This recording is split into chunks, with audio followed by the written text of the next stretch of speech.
Welcome to our Simple Healthy Life podcast, where our goal is to have real, insightful conversations about topics that we find interesting. I love how broad that leaves it for us, because it really does just make it so we get to talk about things that we find interesting. Yeah. This podcast is for us. This is for us, for sure. Well, today, I think it'd be fun to talk about a very controversial topic for many people, not for me, and I don't think for you, but the differences between religion and spirituality. And, we're going to try to tackle a very broad topic in about 30 minutes. So forgive us if we don't hit on all the points. But what would you say, let's start. I'll start and I'll let you know. I was brought up Protestant. Was brought up going to church every Sunday. My grandmother passed it to my mom, and then proceeded to bring me up that way. And how were you brought up? Was there a religion in your life as a younger person?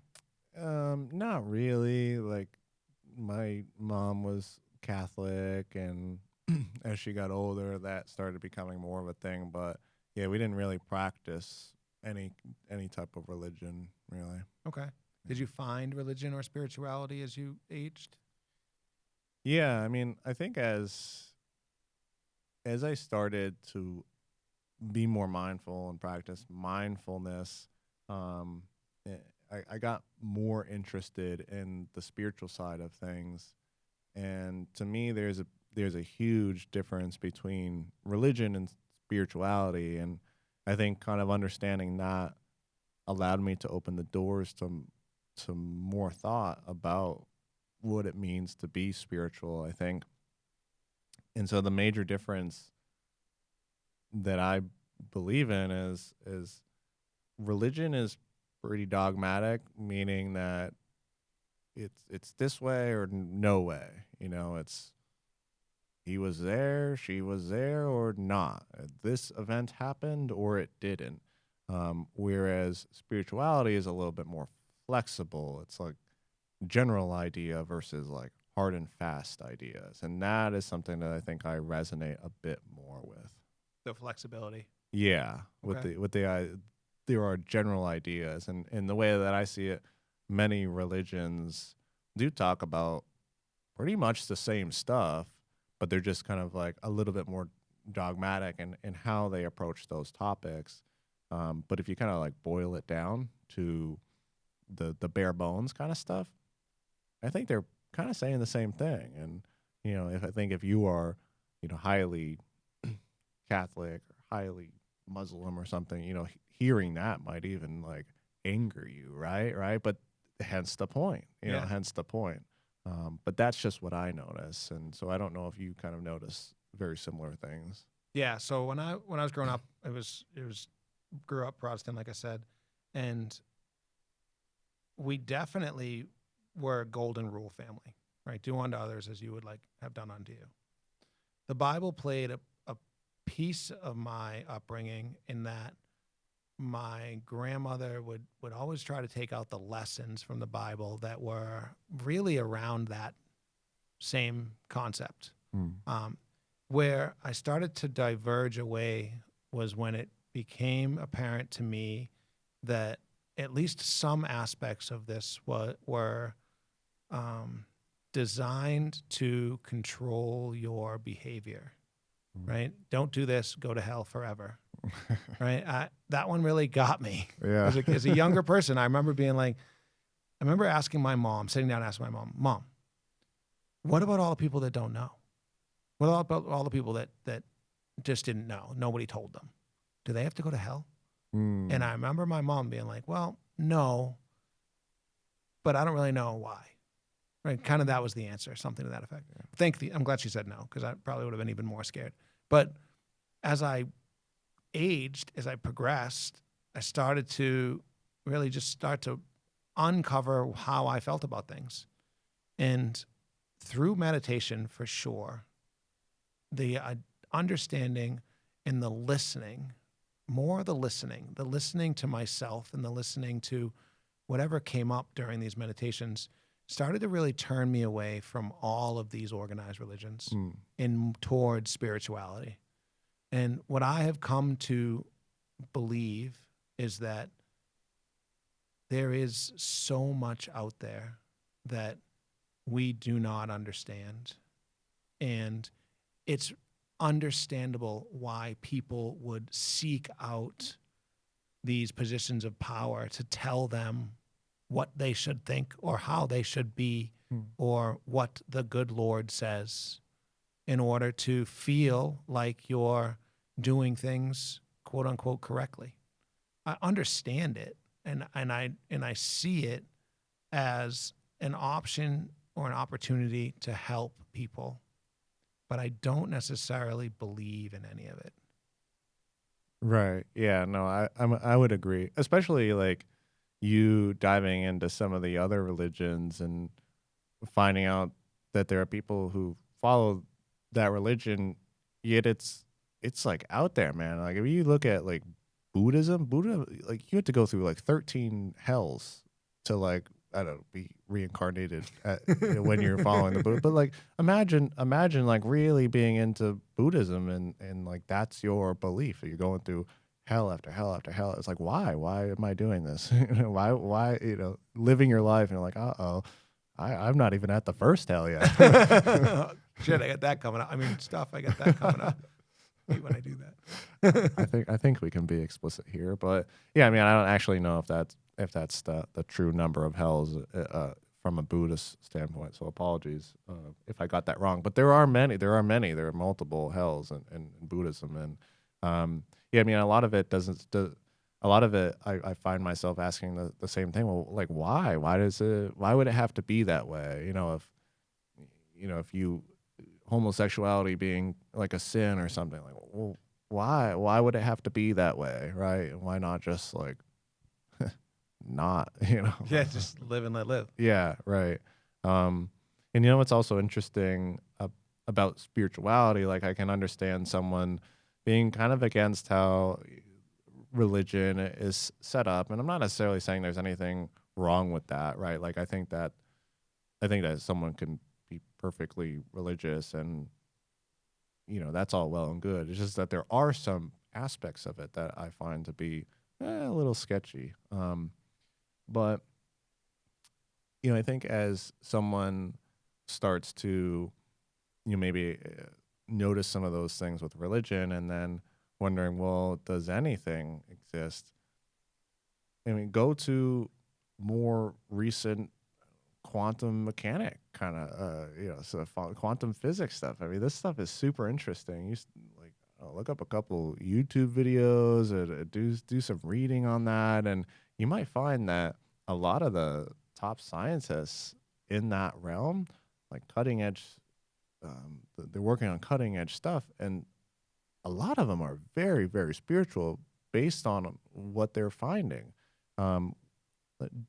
Just as like kind of to lay it out, because I think it's so cool, is that scientists often used to believe that we started as organisms and however that occurred, whatever, then the systems kind of built up, and this top layer of the pyramid was consciousness, right?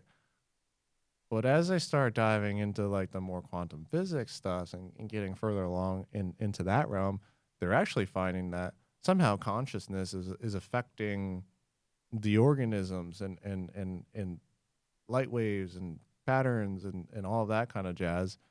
And so they're actually questioning if consciousness should be on the bottom of the pyramid, where that is actually defining organisms and life and et cetera, et cetera. So I find that stuff like incredibly fascinating, and part of my journey into spirituality was finding out more about that. I'm like, well, how does that make sense? How is someone thinking about something, or a conscious observer, how does that impact a scientific experiment on light, right? Well, I've been hearing recently that they're coming to the conclusion that everything is conscious. Right. Everything, the whole thing, the Earth, the solar system, everything. Mm-hmm. And that our idea of consciousness is being shaken right now from its very core. Mm-hmm. So I've been hearing some of the stuff that you've been hearing as well. one of the other interesting things that I had recently come across is this concept of simulation theory. Are you familiar with this? Is that just the idea that we're in a simulation? That kind of stuff? Ultimately, that is the idea. yeah. Yeah, that we're in a simulation, right? And I love when these topics come up for me because for some reason my brain has an incredible way of putting together little tidbits of information that I have picked up over time. And it will completely ignore other pieces that don't make sense. But it does a really great job of that. So like when I heard of simulation theory, I instantly came about with, well, they say the universe is 7 billion years old. Okay, so then my brain was like, and it's only taken us 2000 to create virtual reality. That at least when you put those goggles on for a couple of minutes there, you can pretty much convince yourself you're in wherever you are. And that's only taken 2,000 years. And that gives us, it's probably taken us 100 recently, right? Like we've only been working at it for about 100. Yeah. And so we had 7 billion to do it. Right. Maybe we've done it a bunch of times, right? These are things that like just fly in the face of religion, right? One of the things that's come up to me recently, and as you guys know, I like to teach breath work and I like to teach meditation. I like to teach that from an anatomy perspective. I leave spirituality out of it. While I found it through those practices, I want people to understand how it works from an anatomy perspective. And I have a couple of really good friends whose faith drives them. And when I asked them to come join one of my class, their answers were, my faith does not allow me to explore those things. And I thought about that.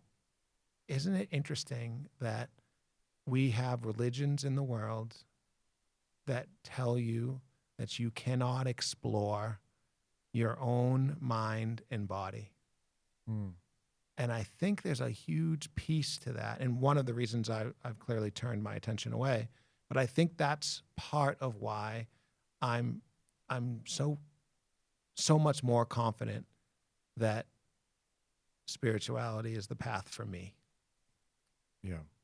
That is interesting. Yeah. To not even not even want to explore like breathing and mindfulness. And who knows if, that's a thing too, is like religion is a little bit up to interpretation as to like how they practice that, I guess. So that could be like a more individual thing, or it could be just like that's what it is, right? Like don't eat pork or something like that, right?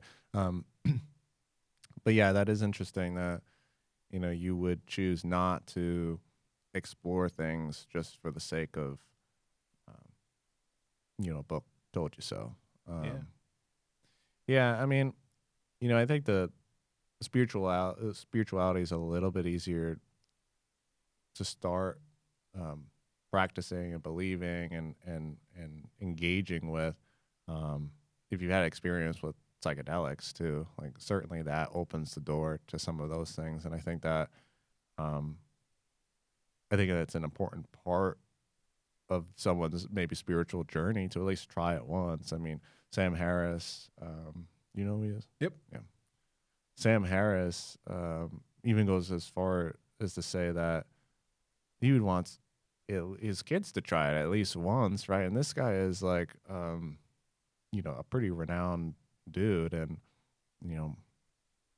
he's written books on spirituality without religion and great points all around. But yeah, he's a big advocate, and he says that most people should try it at least once. And in fact, people who try mushrooms or some other psychedelic, like 70% of the time, I think is the figure, rank it as one of the most meaningful experiences of their entire life because of what happens.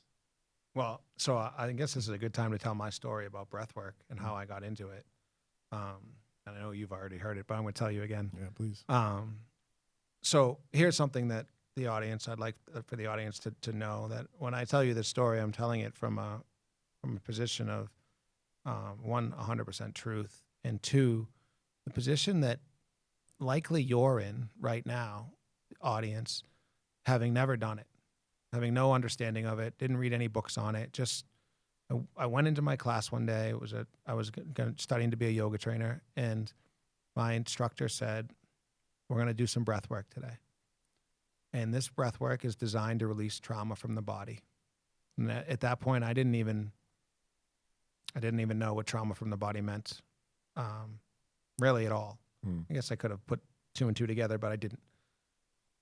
And she said, and the best part for me is that she seemed to know how to speak directly to me. She said, whenever I think about if I want to live if I don't want to do my breath work, whenever I think about not doing my breath work, I think to myself, do I really want to live a half-assed life? So of course, my ego jumped up. And I was like, well, I am going to be the best breather, whatever that entails, for the next however long they tell me I'm going to do it. Whatever they tell me to do, I'm going to do it. I'm going to do it the best of my ability. So long story short, I laid down on my back and I started this 2-part breath in through the belly, into the chest, and then exhale. And we went about that for about an hour and 45 minutes. Mm-hmm. And now, as soon as I say that, people will roll their eyes and say, congratulations, Mike, you hyperventilated on the floor in the basement. Maybe. Call it what you like. But I had an understanding through this breath work about the way the universe works. Some might say I met myself that morning, and what myself told me, what I learned through this period, and through no drugs, through no thought, through truly just trying to be the best breather I could be, was that the universe is energy, and that inside me is something that craves vibration and craves experience and doesn't really care if I perceive those experiences to be good or bad. All it wants is vibration and experience. And of course, I started crying hysterically, because I was releasing these memories that came up when I was younger, stuff that I had not experienced really for my whole life. And when it was all over, I had cried and I had bawled my eyes out, and I came to, and I knew right then that is what the universe was for me. That was what I could start to define, explore, understand, work towards, learn about. And my life hasn't been the same since. And I had already started to become more spiritual, like I said, through meditation and kind of just trying to be as aware as I could. But now that I have had this experience, which, to your point about Sam Harris, like that was maybe the number one experiences that I have had in my life that changed me more than anything else. And I'd love to offer that to people. I love to help people understand the way the body works and the way that it affects the mind, because I got to have that one. And now I know. Now I know for my own sense that there is so much more out there. And all you have to do is find somebody to guide you or work towards it, or sign up for a class and give it your best. And your doors of perception will be opened and they won't tell you what to think. That's the best part for me. They're not going to tell you what to think. They're not going to tell you how to be. They're going to tell you a good way to breathe, and then let the rest happen. Wow. Wow. Yeah, no, that's an incredible experience, and one that, everyone should have moments like that. And, spirituality is a great tool for the toolbox of a simple, healthy life, I think. Right. And it's not that you have to be a spiritual guru by any means. In fact, you should try not to be. You should try to avoid spiritual materialism, but I think it's a great to have meaning in something, I think is really important. And the only thing that I think would prevent someone from exploring more would be an ego thing. I'm not a spiritual person. Well, I mean, you just have to open your eyes for 2 seconds to the idea, and things will start stacking up, and you'll start getting more evidence about this and that. And so to me, it doesn't seem like a very radical idea to think, well, we don't know everything. And we don't, to your point earlier off the podcast, we don't experience everything, right? Even within the animal kingdom, there are animals who, I mean, can use sonar and see infrared. And I think you might have to. Well, either way, we know there's infrared out there and we can't see it. Yeah, exactly. Yeah. So it's out there. But fact check that. But I think that there are. But nonetheless, there are senses that we just don't have. And there's information within that, right? Even even if none of that appeals to you, none of the scientific kind of like consensus on consciousness, if none of that appeals to you, then I don't know, watch or talk to someone who maybe had a spiritual ghost experience or something like that. Or a near-death experience. Yeah, exactly. A lot of these things are like, you think everyone in the world, everyone in the history of forever is making up these experiences that like are very similar to each other, especially like the near-death experiences. Like, they all just are experiencing the same exact thing because they heard it from the last person. I mean, right. I think that would be a little bit of a naive thought, but yeah, I mean, I think it's a great tool. And for you to have the perception of, sometimes just being is like the most beautiful thing, right? Which is often what you get from, some of the breathing workshops and just breath exercises in general, or like a psychedelic kind of thing. Oftentimes you're not getting these huge, crazy experiences. Sometimes you're sitting there looking at a puddle and you're like, this is incredible, because it is. There is something so incredible about just the chance to live the life that we live, and experiencing the things that we experience, that you can't help but be amazed.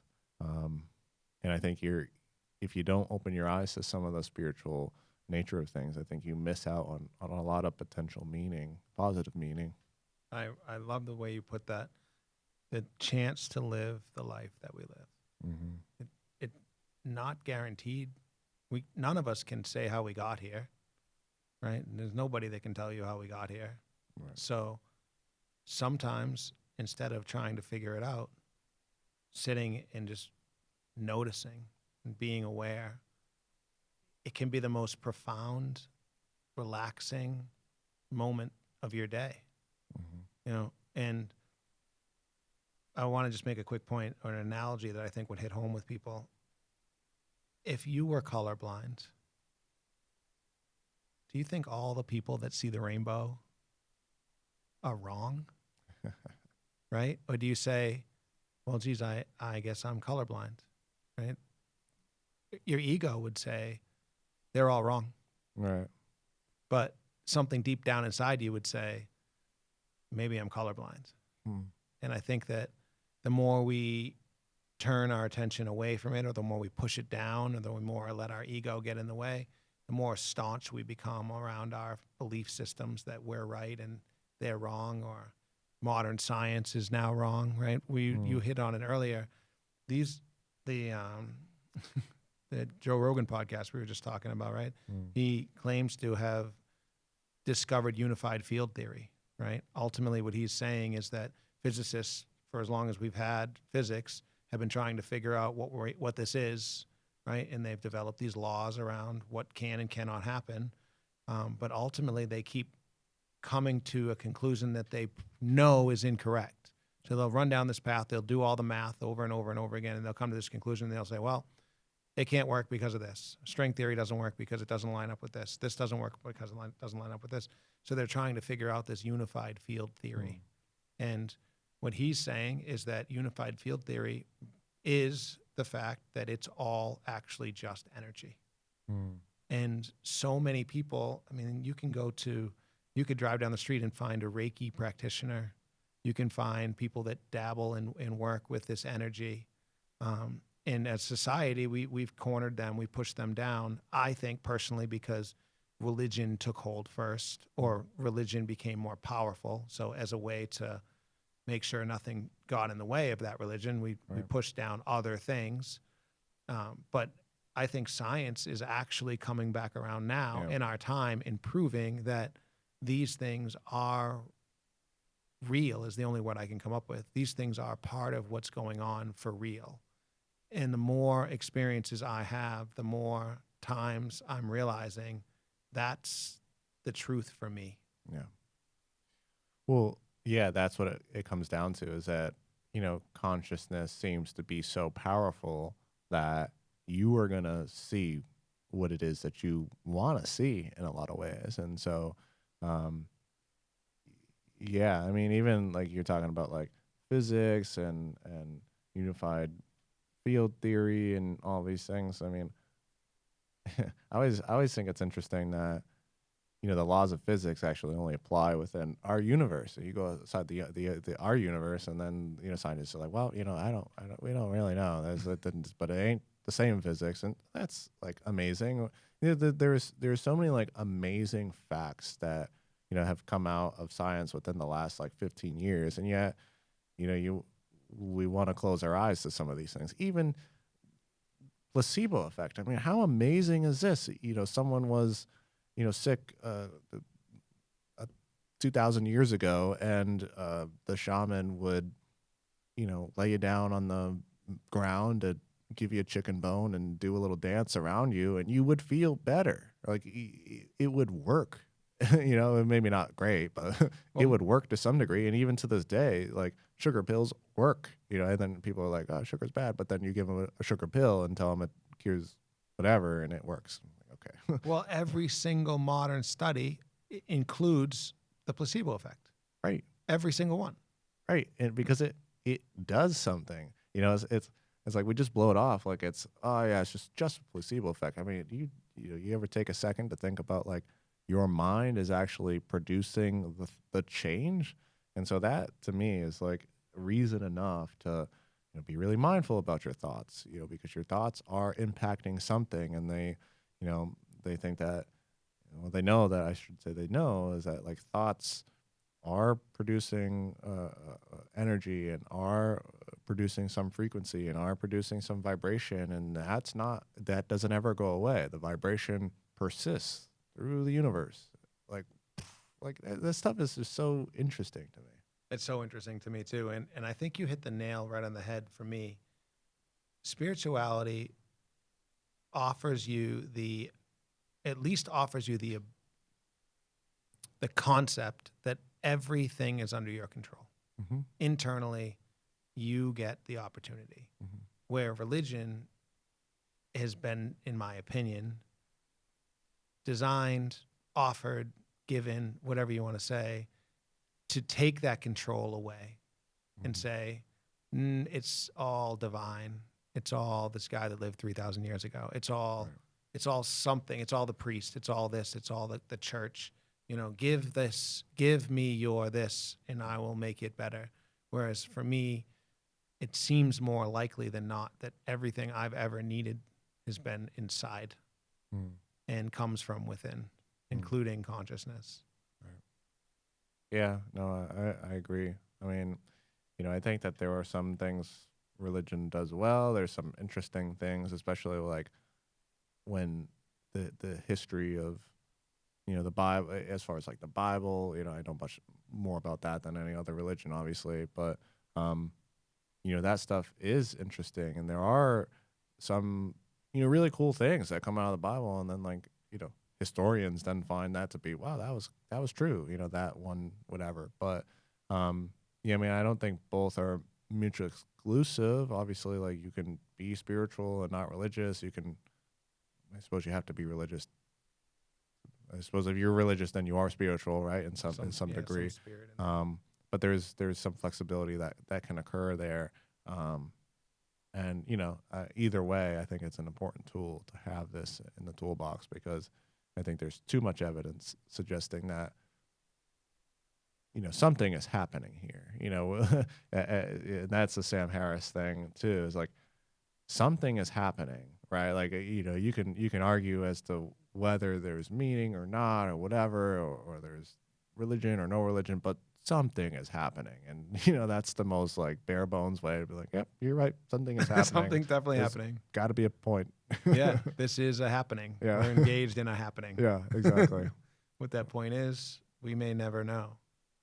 Maybe that's the secret here. Maybe that's the journey, right? One of the parts that I really appreciate about some things that I think about is undergoing this concept of the veil of forgetting. Mm. Could you truly live an authentic life if you knew what was really happening? Mm. If you had all the answers, could you live an authentic life? I don't think the answer is yes. I think we're here living this life purposefully not with the answers so that we can have free will, so that we can act authentically, and so we can play it out any way it will play out. Yeah. Well, could you have a meaningful life if you didn't die? Right. Yeah. Yeah. It doesn't seem like it. Yeah. It seems like we'd need other things, Yeah. other senses, other ways. Yeah. And I know we're running a little bit long with that, is my problem from even being a little kid. That was my problem with heaven. Forever? Like forever? Is it that good? Like forever is a long time. Like, I don't know. Maybe could I do this again? Can something be that good forever? Could I do it for a while and then maybe put me back here for a little while and do this? Yeah. You know? I wasn't even in on that when I was 12. I was like, Ma, I don't know. I asked a lot of tough questions when I was a kid, I think. Good. That's meaningful. Well, I appreciate you taking the time to talk to me about this stuff today. Yes, sir. You can find us, anywhere you can find podcasts. Hopefully you found us and you're enjoying the stuff that you're hearing. We're going to continue to talk about things that we find interesting, and we'll talk to you next time.